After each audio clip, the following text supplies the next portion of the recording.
दर्शक बंधु पवित्र अक्षय तृतीया ओडिशा एवं श्री जगन्नाथ संस्कृति ପାଇଁ अत्यंत गुरुत्वपूर्ण। तेबे चलंतु जानिबा काहेकि एही शुभ तिथि रे विश्व प्रसिद्ध रथ यात्रा ପାଇଁ रथ अनुकूल करा जाए। श्रीमंदिर सम्मुखरे रथ काठ पूजा परे तीनी रथर निर्माण कार्य आरंभ होइथाय। एहा ही हेउछि रथ यात्रार प्रथम शुभारंभ।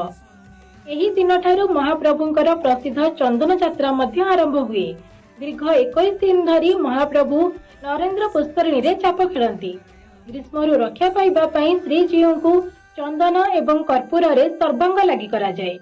केवल सेतिकी नुहे, चाषी मानक पई एहा हेउछि अखिमुठी अनुकूलर दिन।